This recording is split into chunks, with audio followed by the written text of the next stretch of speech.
Sly Cooper 2 Band of Thieves is the second installment in debatably one of the most iconic gaming franchises of the 21st century, the Sly Cooper series. I touched bases briefly on Sly 2 in my previous video, and if you haven't watched it, well, go watch it this spanner. However, in this video, I'd like to go more in depth as to why I believe that Sly 2 is, in my opinion, one of the best games ever produced. Obviously, this is largely opinionated, and you may have your own opinions as to what game is the best, but guess what? That's what makes it an opinion. I'll explore what, in my experience, made Sly 2 a remarkable game to play, and what to date still keeps me hooked every time I play through it, even after having completed the game well over 12 times. And just for the sake of clarity, so I don't fool people, I will be the first to admit that there might be some nostalgic blindness attached within my view. I will still, however, attempt to review and explore the game from as unbiased of a perspective as I can, and maybe toward the end, make some slight critiques of it. Without any further delay, oh, for fuck's sake, it's so script.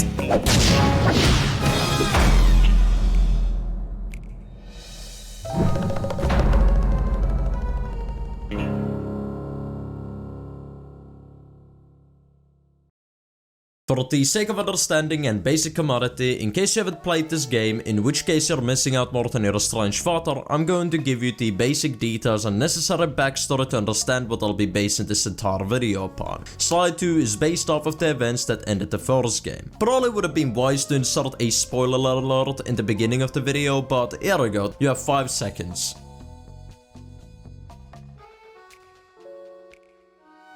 At the end of the first game, you defeat this massive fucking robot bird called Clockwork. The issue is that the parts of said massive robot bird are indestructible. In the beginning, you attempt to break into a museum to steal Clockwork parts to prevent the bird from being rebuilt. The issue is that someone got to them first, and turns out it's a gang by the name of, wait for it, Claw Gang.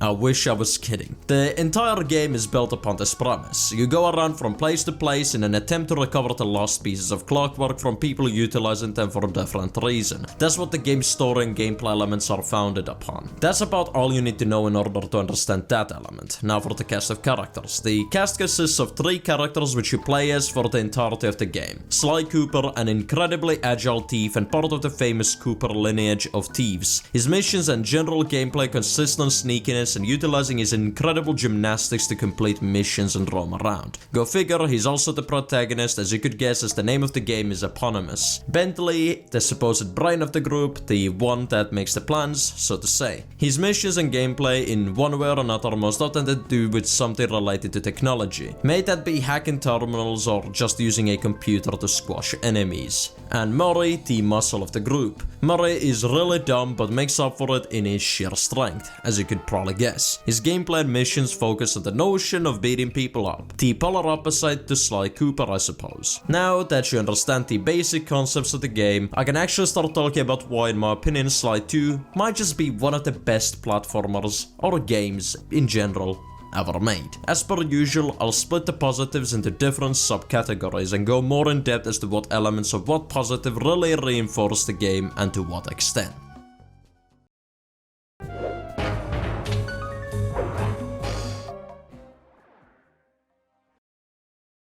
Let's begin with what I consider in practically any game to be a key factor to its enjoyability: characters. I'll quickly note that the characters and the story are practically intertwined. Without the characters, the story wouldn't really exist. But for the sake of your convenience, and mine, I'll be split into 2 apart. Characters in Sly 2 are astonishing, and I think that's an understatement, but there's not enough words in the dictionary to describe how good most of the characters in this game are. That applies not only for the main cast, but the villains and side characters too. The main cast, consisting of Murray, Bentley and Sly, is without question the group you'll be most attached to when playing this game. After all, they are the only constant that stays from mission to mission, map to map. This main cast works brilliantly, where each one of the characters has its own charm and they each contrast each other very well. Sly is a generally light-hearted, jokey type of guy, providing the chill part of the game. He's serious when he needs to be, sure, but he's the guy who doesn't stress too much about anything. Murray is the dumb brute goof who speaks in third person and is generally just a funny train wreck to watch. And especially Murray and Bentley's interaction contrast each other perfectly, since Bentley is a genius and has to constantly explain what to do to Murray twice or thrice before Murray simplifies it enough to digest, which usually goes around the lines of,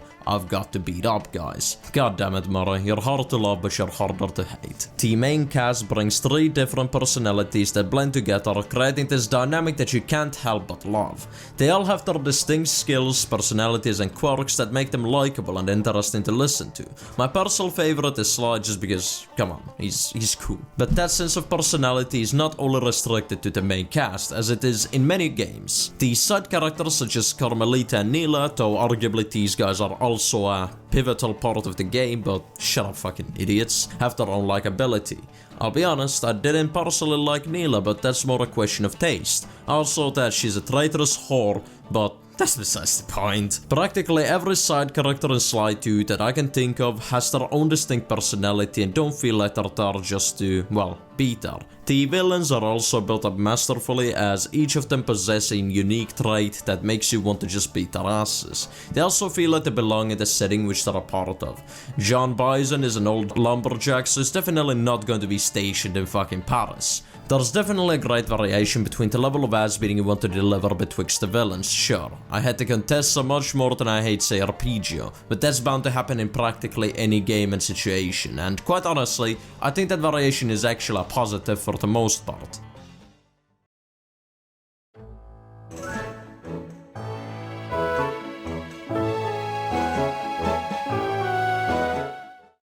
As I mentioned beforehand, the story and the characters are practically intertwined, and thus I'll be using the aforementioned characters to further back my points for the story. As mentioned at the beginning of the video, the game begins with Sly and the gang breaking into a museum to steal the clockwork parts, and finding out that someone, which later turns out to be Claw Gang, got to them first.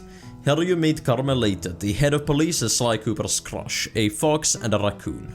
Kind of weird, but I ship it. You also meet a new recruit called Neela, who I don't even know what she is, probably a slave owner judging by the whip. Carmelita instantly assumes that the gang stole the clockwork parts, and at this point Neela hints that it might have been Claw Gang. After this, Carmelita does what she does best and fails to arrest Sly. With the newfound knowledge of Claw Gang, Sly and the boys set on a journey across the world to confiscate the clockwork parts, traveling from France to India all the way to budget America, Canada, in hopes of finding clockwork parts. In each region, there's a quote-unquote boss, which is the one-dimensional bad guy. These consist of, in order, Dimitri, the cool lizard guy, Rajan, the spice merchant, the Contessa, the spider, I still smash, John Bison, the lumberjack, and Arpeggio, the teeny tiny bird cunt. All of these characters, with the exception of Arpeggio, are built up masterfully. Whilst there is the aforementioned variation of hatred and evilness of the characters, each of them is unique in the sense that they have their own backstory, their own motive for owning the clockwork parts, and most importantly, in practically any character ever, their own personality. Dimitri is a cool lizard guy who's just there to have fun, and even the way he fights resembles that. He's doing cool spin dashes and shit, he's playful and just really fucking cool, while John Bison is a no time for nonsense kind of guy and is borderline terrifying. I mean, the guy literally knocked out the entire gang with just one throw. What a fucking beast. The story isn't just the characters of the slides though, it's a part of the mission structure as well. I thought about separating these two, but I'll cover them both and kill 2 birds with 1 boulder. While you're out playing the game, you're not just mindlessly completing missions, no. This game actually gives you the feeling of a proper heist. In each map, you have to do some prep work, gathering intel, opening up passages, learning your enemy, all that stuff, after which Bentley lays down the plans. After the plans are laid, you have to complete missions that aid you in executing said plan. This gives the game a strong sense of structure since it's intertwined with the story itself. You're not just randomly raiding some guy's base and attempting to take them out, you're doing it with purpose. That's what really skyrockets this game to legend status. It's absolutely incredible what this game is able to achieve by utilizing such mechanics. Then there's the turn points and plot twists. First one appearing when you're betrayed by Neela and Sly and Murray get arrested. I genuinely was not expecting that. She was being so nice. Fuck you, you coffee shop revolutionary son of a bitch. Second, when you get the gang knocked the fuck out by John Bison, the parts you worked hard for are stolen by him and sold to Arpeggio, essentially allowing him to complete clockwork. Third, when Neela absolutely bitch smacks Arpeggio and enters clockwork, creating Clockla. All of these are major turning points in the story and were in my experience unpredictable, and not in the bad way in which it makes no fucking sense, but in the way best way possible. I wasn't expecting it, but it's plausible that it happened. This just goes to show how far good script writing goes. I could go on and on and on and on and on and on and on and on and on and on and on about the story, but to not waste too much time, I'll switch over to a new subject.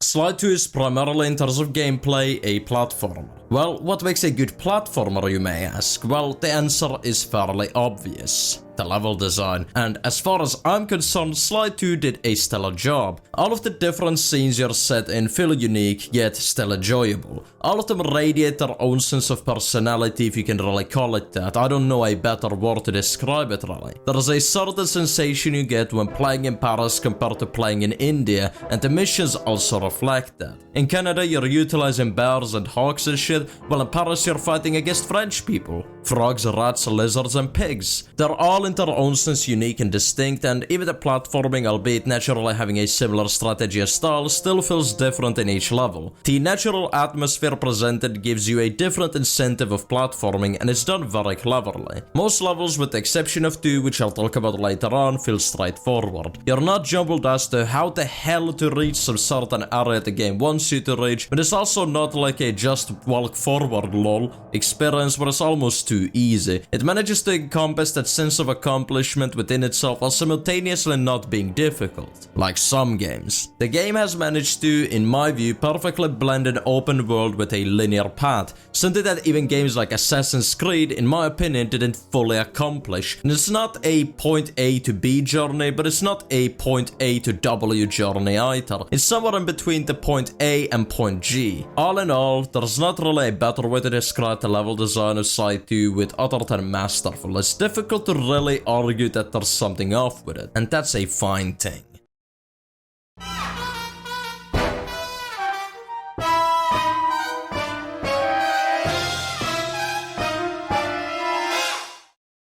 I'll keep it short and sweet for this section, but that's not to say that the minigames aren't an essential part of enjoyment within Sly 2. So, to quickly explain what I mean by minigames, I mean activities within the game which break away from the general 3D platforming world, instead focusing on different ways of playing, such as Bentley's hacking minigames, the tank mission, breaking the water dam with the cannon, the dancing, and so forth. All of these offer some much needed downtime and variation. I mean, as much as I enjoy the general gameplay style of Sly 2, if it were just that without any downtime, it would get tedious. Let's not kid ourselves. These minigames give you a moment to breathe while simultaneously offering an enjoyable experience without breaking away for too long. Oftentimes, there's also a slight bit of context as to why each side activity was started, further adding to the pleasure. However, after having said my piece about the amazing qualities, I'll do my best to find some critiques, however few there may be.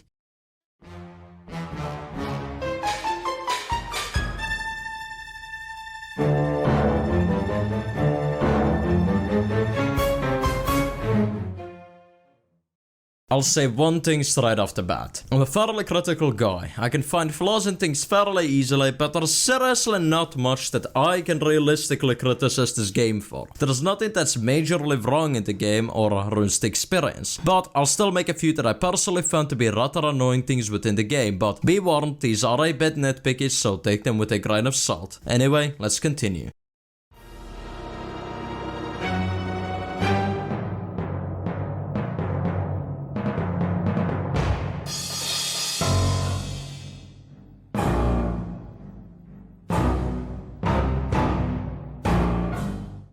In my personal opinion, the third episode of Sly 2, the one in which Rajan is retreated to his secret hideout, is probably the second most boring part of the entire game. You'll know about the most boring one in a second. What made this such a pain in the ass? Well, it's a combination of both the map and the missions placed within the map. I'll start with the missions, and to illustrate my point, I'll pick two of probably the most annoying missions in the entire game. The bug mission, in which you must carry some sort of beetle thing, and the stupid fucking mushroom mission where I have to climb the trees to collect shrooms. To anyone who doesn't know or doesn't remember, in the bug mission you have to carry a water bug as a device of spying. Cool enough, right? Well, the issue is that you're not allowed to take a single hit of damage while running with the bug or the mission instantly fails. On top of that, the distance you must travel with the bug is obscenely long, and as a cherry on the shit cake, you must lay down the bug in water between sufficient time intervals or the bug will start crying out a sound that attracts literally every enemy within a 5-mile radius to come attack you. This mission is supposed to be done in stealth, but it's so fucking annoying having to consistently watch the timer of the bug while worrying about taking a single hit of damage. It's extremely tedious and by far one of the worst missions in Sly 2, probably in a share spot with another mission coming up later on the video. Now let's talk about the mushroom mission. This one isn't actually that bad as a mission itself, it's just a bit tedious really, but the issue it presents ties within the map itself. It's simply far too confusing to navigate. This is one of those two maps in Sly which don't have a clear structure as to where you're supposed to go, what leads where, and so on. It becomes extremely difficult to navigate the map when you don't know how the hell to get where, and I don't believe there's a single better mission that illustrates the absolute confusion than the shroom mission. That's why I chose it. It's not a very innovative map either, and while I can appreciate the style they went for, I personally found it to be one of the most lacking, if not the most lacking map in terms of visuals, and the second most confusing map in the game. You could argue that these are just a few nitpicky details, and surprise dickhead, there's not really anything that universally applies to the game, or at least I've not been able to find it. However, this map features the worst roster of missions by far out of any. There is not a single memorable mission that's introduced within this map, with the exception of the ones that are memorable for entirely the wrong reasons. There is, however, a map and chapter even worse than this. Ladies and gentlemen, I welcome you to...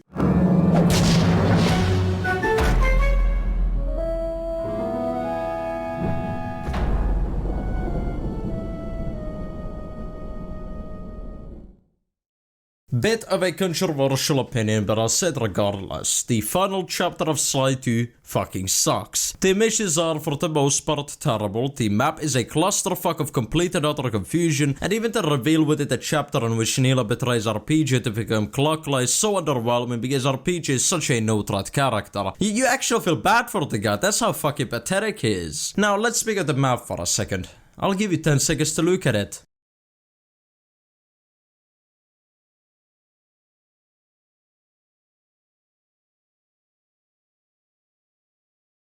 What? If you can tell what the fuck is going on, you've either studied this map and written a college thesis on it, or you're lying to yourself. This map is fucking bonkers. It is unneededly complicated, with some places being incredibly difficult to reach for no inherent reason. Probably half my playtime within the game is spent pointlessly wandering around this wasteland of a map, in some attempt to just reach the next mission. There's not really any redeeming qualities about the map, other than the general aesthetic. I mean, I'm personally a fan of futuristic scenery, so I guess that's a plus. As far as the mission structure goes, it's meh at best. While this map features my favorite mission in any Sly game, that being the mega jump backpack thing, that's not enough to cover for the other incredibly dull missions. Let's take, for example, the Charge TNT run. In my opinion, the single worst mission within the entire game. If you couldn't figure it out yet, this mission fucking sucks. You have to run through this entire mess of a map in order to attach 3 charges and then walk over to the engine and blow it up. That's cool at all. Except for the fact that you get a jump, you also gotta take a single hit of damage or kaboom. That may not sound too bad.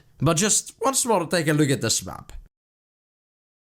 Yeah, have fun navigating that without jumping. This single mission frustrates the living fuck out of me, and just for this mission alone, I'd be willing to rank this as the worst chapter of all. But on top of that shit show, there's 3 missions of team-ups, featuring Murray and Sly, Sly and Bentley and Murray in that respective order. Now, while these do introduce some cool mechanics in my opinion, these missions still feel so useless because they're hardly driving along the story. Like, sure, they're destroyed this because Locke is drawing power on them, but it's not like the last mission was about destroying an engine powering Locke. Oh wait, and and even the story in this regard is a bit lame. I mean, I'll admit that the final fight is cool and all, and one I personally found enjoyable, but the story just seems to go too fast. We went from like 6 chapters of modest sailing to now adding onto the ship a turbo motor from the year 3000 traveling at light fucking speed. It feels like a rush ending really, and I feel like the story team could have done better. And even the final boss seems a bit lackluster really. Like, it starts off promising with you having to navigate Carmelita's helicopter in order to beat these electrical charge type things, and then having to use your epic parkour skills to reach Locla, but after that it's really just jump hit, jump hit, jump hit, jump hit, boom, you've won. I'm not saying it has to be difficult or Dark Souls, but at least give the final character some sort of special skill set which makes them memorable. For fuck's sake, John Boyce's fight was more memorable to me than Locla's. But really, that's about all I can really criticize about this game. It's really not much. It may be nostalgia blinding me, it may very well be. And if you find something to critique which I didn't, please do leave that in the comment section down below. I'll be sure to read it and comment if I feel like there's something to add or dispute. Regardless, that concludes this video. Did you agree with my reasoning?